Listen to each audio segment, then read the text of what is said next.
the ghost. So he's still up on the cross. He just died. I mean, he ain't resurrected yet. Right? He ain't had no resurrection yet. That's supposed to happen on Sunday morning. Right? This is Friday.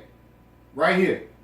This is Friday. It's still Friday right here. This is at 9 o'clock at night on a Friday. This is the book of Matthew. Okay?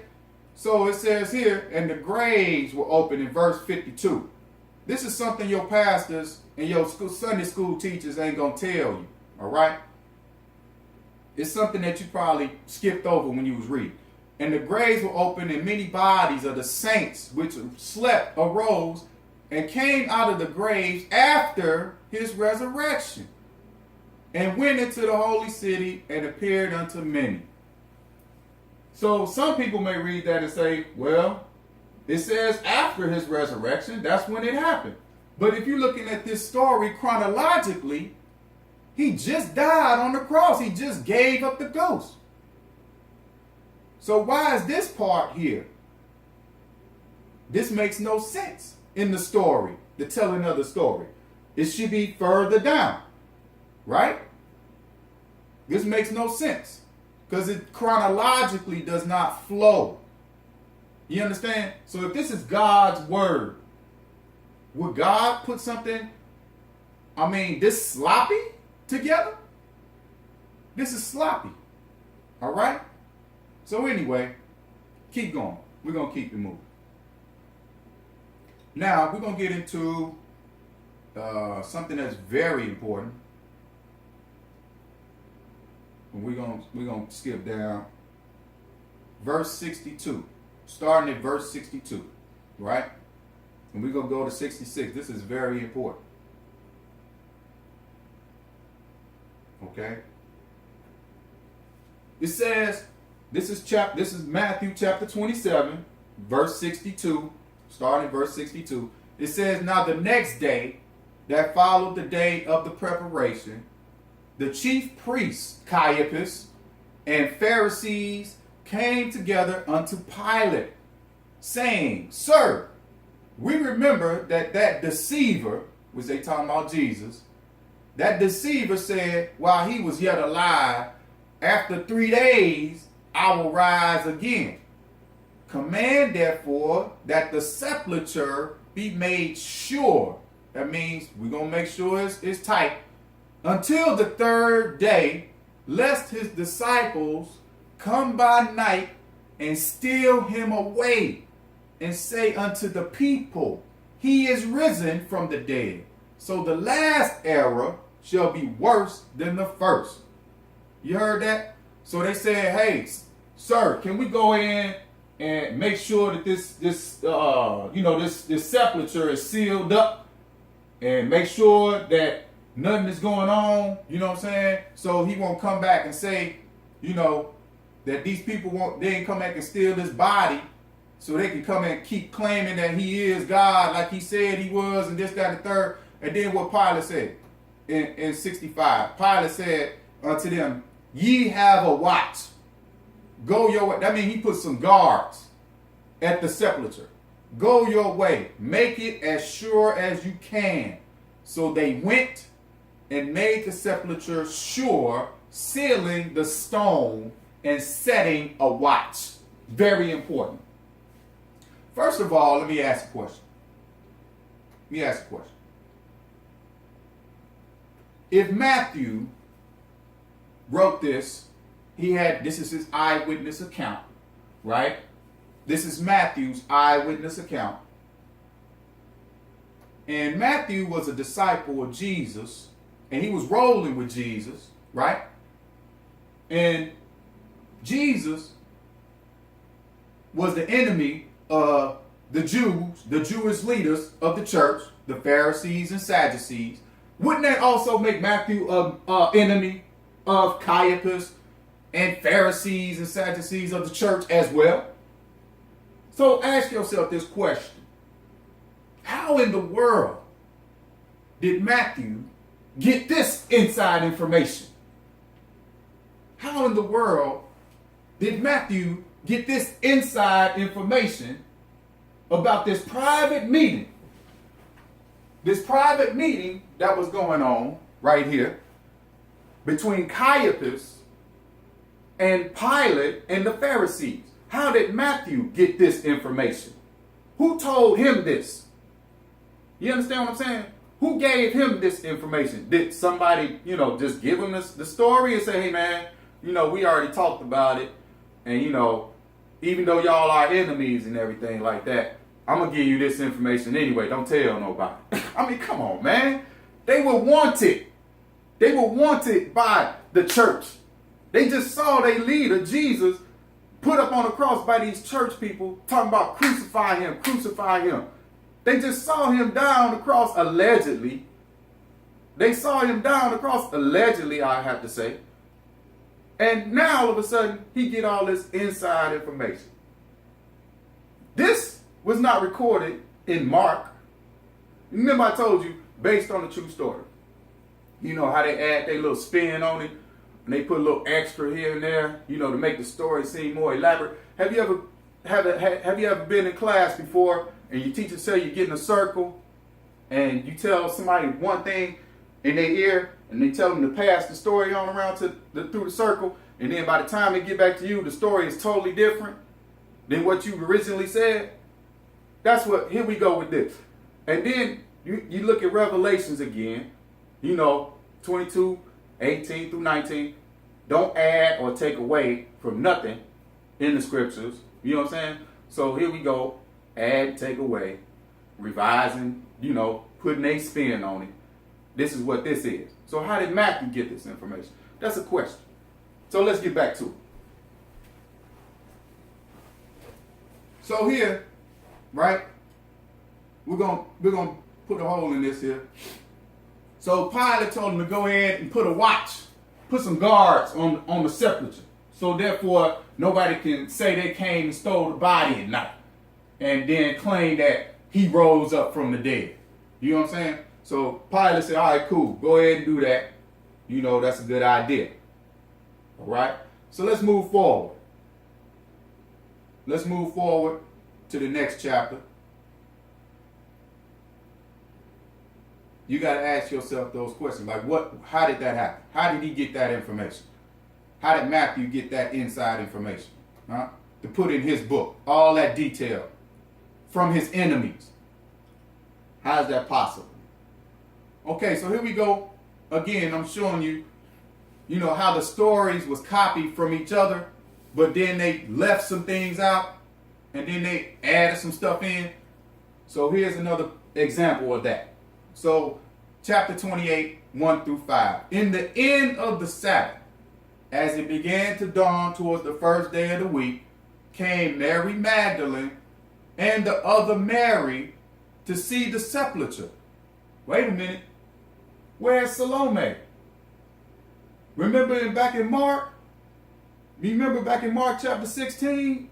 It was Mary Magdalene, the other Mary, and Salome. It was 3 of them. Now Matthew said it's 2. They can't even get the story right. They don't even know who was there. You know what I'm saying? And look, it said, and behold, there was a great earthquake. For the angel of the Lord descended from heaven and came and rolled back the stone from the door and sat upon it. But wait a minute. Back in Mark chapter 16, it said that it was a man sitting in there with a white garment on. A young man. Remember? It was a young man sitting there in a white garment. And they asked themselves the question, who gonna roll this stone back? After Joseph allegedly rolled it up the, he rolled and covered the sepulchre by himself, allegedly in Mark. You know what I'm saying? So I'm like, wait a minute, this story don't add up. It ain't the same story. So you can't, man. So here we got another situation where we add something else to it. You see what I'm saying? Here we go. Add more to the story. This is what they're doing. They add to the story, putting some fluff on it, putting some extra spin on it. You know what I'm saying? That wasn't in the original gospel version of Mark. You know, Mark didn't say nothing about no great earthquake. Mark didn't say nothing about no angel of the Lord descending from heaven. This is that made for TV, that Hollywood stuff. You see what I'm saying? This is what this is. You know, they add on to the story. The author of this Matthew story of the gospel, which was written 10 years after the book of Mark, the first gospel story that came out. Here he is 10 years later, taken from Mark, but he adding his own spin to it. You see that? Look at that. And look, it said his countenance was like lightning, and his raiment white as snow.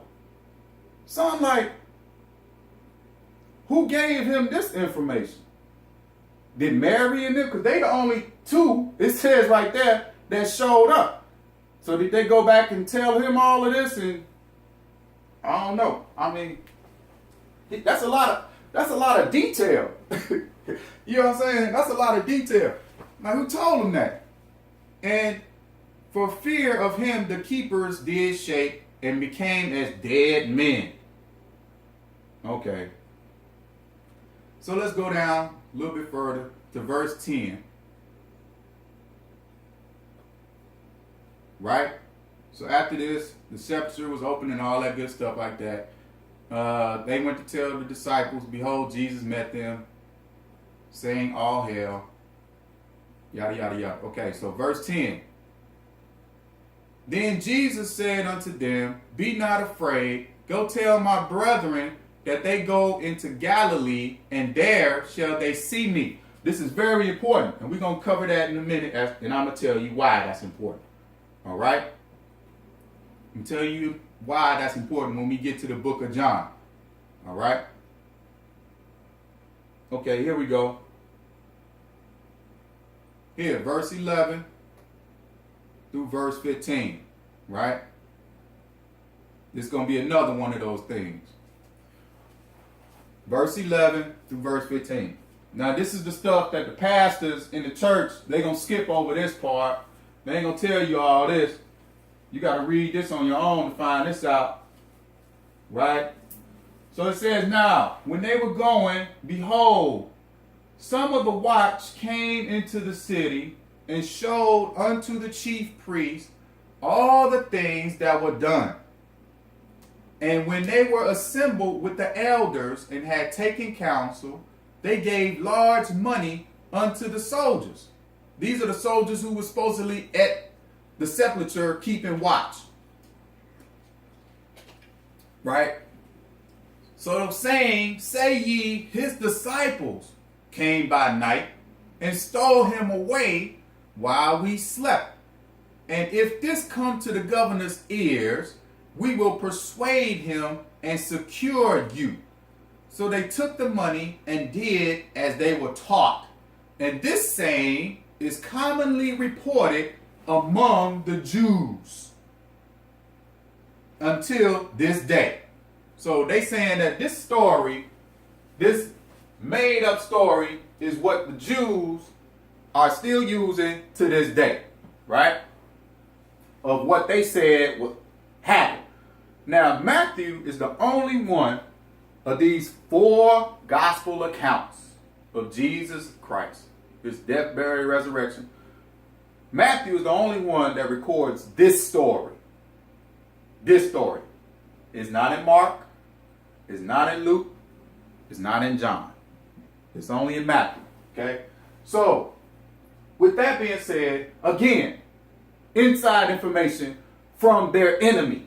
Caiaphas and the church leaders, the Pharisees, are meeting with the centurion guards, the Roman guards, who were supposedly given by Pilate to stand watch over this sepulchre where Jesus allegedly was died and buried at, right?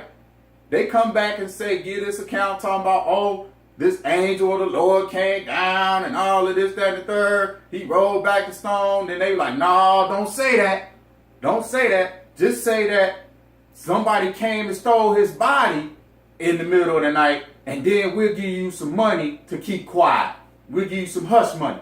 Now, again, if Matthew was the enemy of these people, how did he get this story? How did Matthew get this story, this information? Was the Roman guards feeling guilty? Was they like, man, listen, I know I said all this stuff and I killed your boy and everything like that, but man, I'm sorry. I saw that angel of the Lord, and that I just got to tell you, you know what I'm saying? They told us to be quiet. Did they do that? The Bible don't say that. The Bible, you making assumptions. You see what I'm saying? You making assumptions when you come to that. They don't say nothing like that on here. So that ain't no way that's possible. So how did he get this inside information? You know what I'm saying? That the elders and all of them sitting around, the Pharisees, Caiaphas, and all of them who just killed Jesus. Number one, why would they even tell them that they stole the body? Wouldn't they want to go investigate and for themselves to go and see and make sure so they can finish the job? I mean, they ain't gonna sit up there and just tell them, hey man, take this money and y'all be quiet. Shh, don't tell nobody. Shh. They gonna trust these dudes to not tell nobody. Man, shh, I'm gonna give you this money now, but you gotta be quiet about it, okay?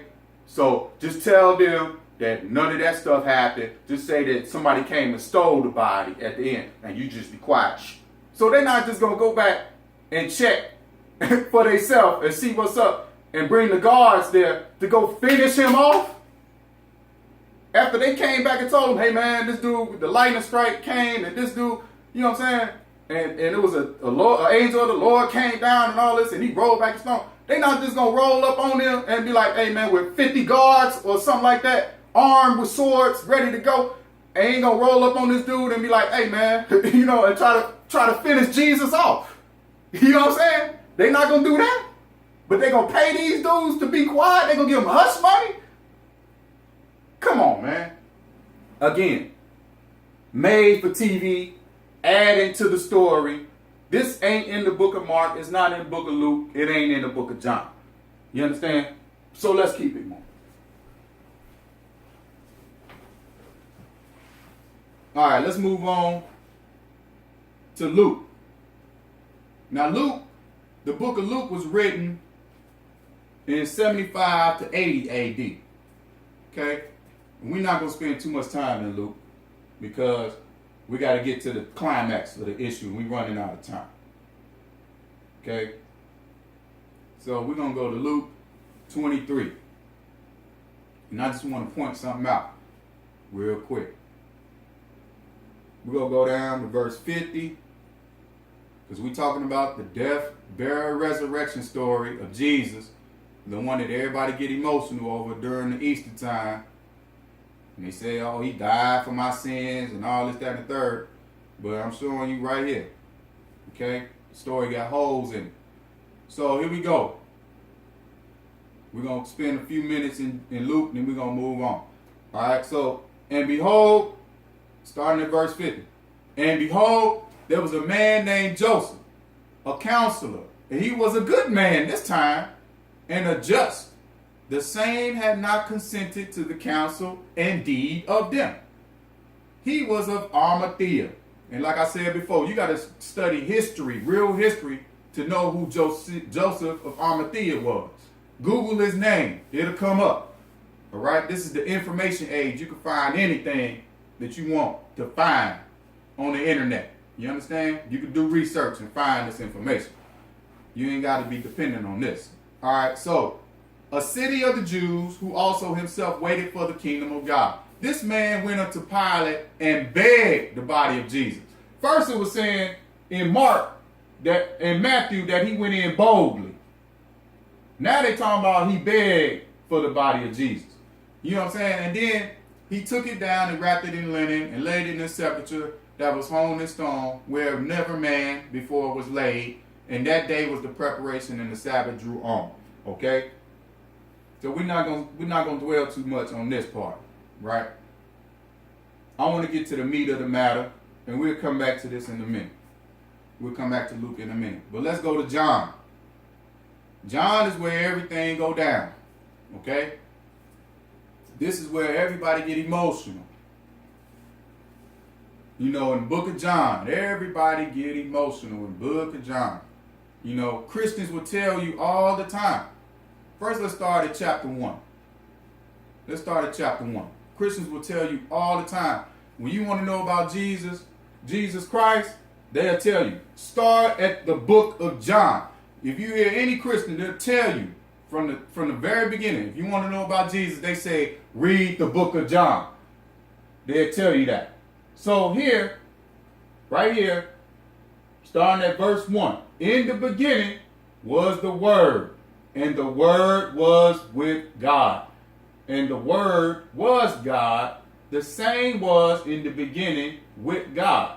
All things were made by him, and without him was not anything made that was made. In him was life, and the life was the light of men. And the light shineth in darkness, and darkness comprehended it not. Okay? So they said, we went on about John the Baptist. We ain't talking about that. So they talking about or referencing Jesus being this Word of God, right? So they saying that these scriptures that is in these books is Jesus, the Word. And it's saying that he was with God from the beginning and yada, yada, yada, right?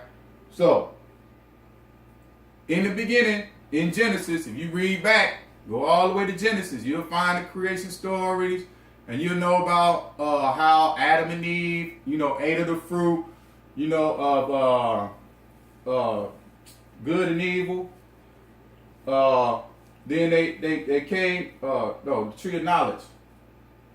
Yeah, my bad. But they ate from the tree, and then they had, God was talking to somebody in the garden. He said, now they have become like us. And he was afraid, for that to happen. He said, if they eat from the tree of life, they will become immortal and everything like that. So he put them out of the garden.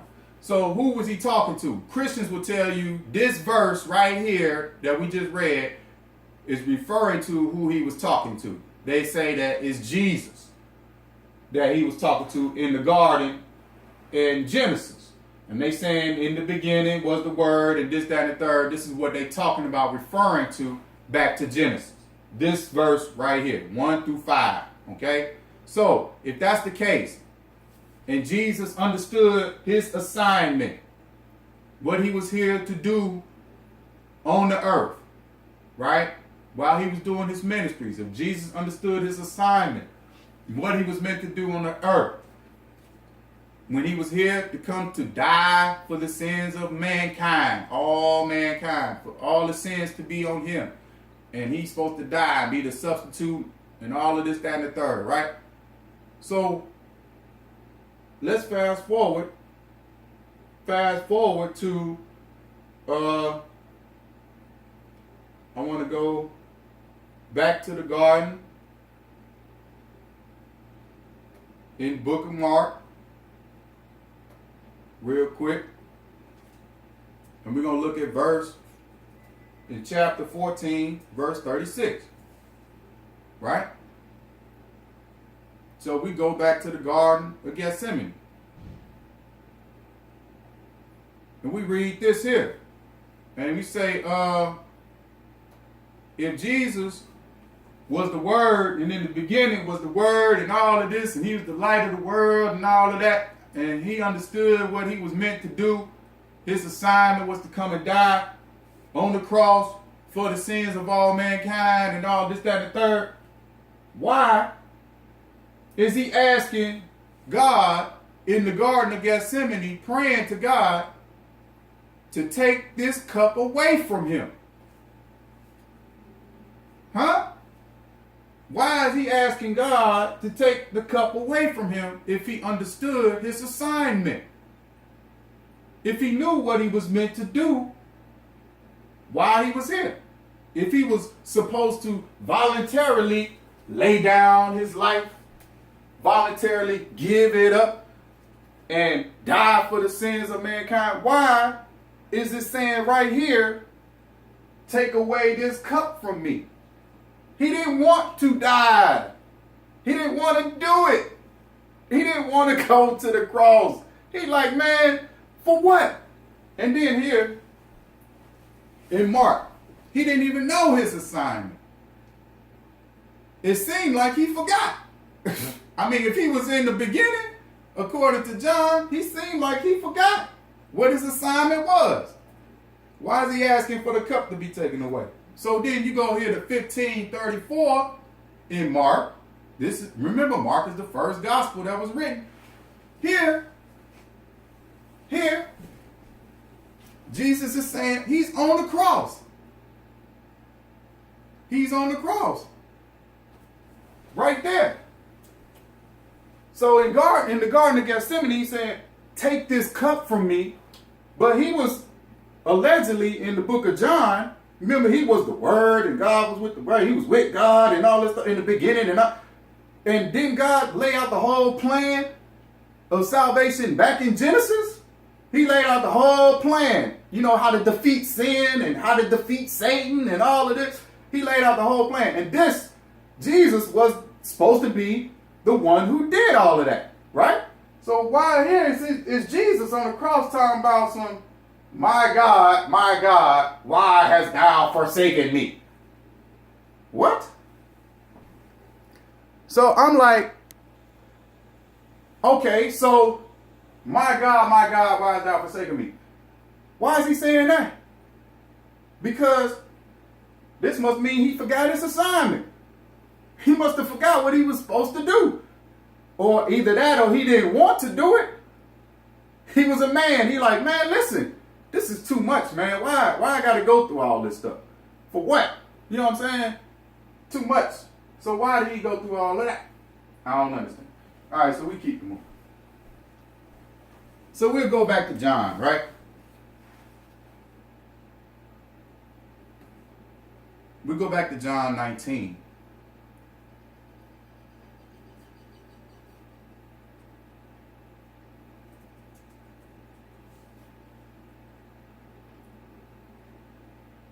And we'll start at verse 28. And here's where everything gets crazy. Okay? This is where we get to the climax of the matter. And we're about to close and we're about to end. All right? We're going to read 28. Okay? All right, here we go. Here we go, family. So here, we're still in the story of Jesus dying. There is no mention of the prayers of the Garden of Gethsemane. All right? In the John story. So John took away that part, even though the Bible says don't add or take away anything out of the stories and nothing like that of the book. So, yeah. So here we go. Starting at verse 28. Chapter 19 of the book of John. Now there was set a vessel full of vinegar, and they filled a sponge with vinegar and put it upon hyssop and put it to his mouth. When Jesus therefore had received the vinegar, he said, "It is finished." And he bowed his head and gave up the ghost. Okay? In Mark, it said he did not receive the vinegar. In Matthew, it said he did not receive the vinegar. And then remember, the vinegar is wine. And I'm going to tell you why that's important right now. Okay? Here in the book of John, it says, and I'm going to tell you why this is important right now. We're going to make this clear. Okay? When Jesus therefore had received the vinegar, the book of Mark said he did not. The book of Matthew said he did not. Okay? But here in the book of John, it says that when Jesus therefore had received, that means he drank it. He took it. So there and again, John is changing the story. He's changing it. Okay? So he said he received it. And I'm going to tell you why this is important. Okay? Vinegar was a form of cheap wine. All right? Cheap wine. And here you see hyssop. Hyssop on here. Now you Google on your phone and you go and you look up the definition of hyssop.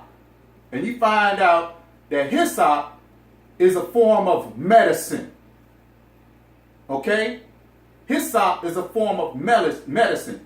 In the book of Luke, I think they said it was gall. They read. But it's hyssop. It's a form of medicine. Okay? So they gave him a mixture of wine and medicine on the cross. Because he said, I thirst. Jesus said, I thirst. That's the only place you're going to see this in the gospel stories. That's not in Mark. That's not in Luke. That's not in Matthew. But in John, he wrote his own version. And he said, I thirst. And here they gave him, he said he received it. The other three gospels said he did not receive it. Here, he said he received it. Okay? So, very important. Now, let me rewind back in the story real quick. Remember, Pilate had Jesus whipped and flogged and beaten and everything like that. Right? Then he come back, in front of the people, and that wasn't good enough. He bloody, beat down, and everything. That wasn't good enough. He whipped up all on his back like Kunta Kinte. Not good enough. They yelled and screamed, crucify him, crucify him, crucify him. In the story. Okay? These were the church people. Church people telling it, crucify him. Now Jesus, he went off and he was healing people in the story. He raised a person from the dead in the story. He gave sight to the blind people in the story. He fed 5,000 people in the story with 2 fish and a loaf of bread. All of this stuff, right? Good things for the people. But the very minute Jesus went in that church and was mad at them, he called them, he said, my Father's house will not be a house den of thieves. And he flipped them tables over. Because they was in there hustling. These church people hustling the money in and out, selling stuff, you know what I'm saying, this, that, and the third. So they doing their thing in the church, getting that money, getting paper. And Jesus went up in there and saw that, and he was mad. He said, oh, no, hell no. He flipped the table, man, it ain't going to go down like that. You understand? This is supposed to be a sacred place. That's when they got mad. That's when they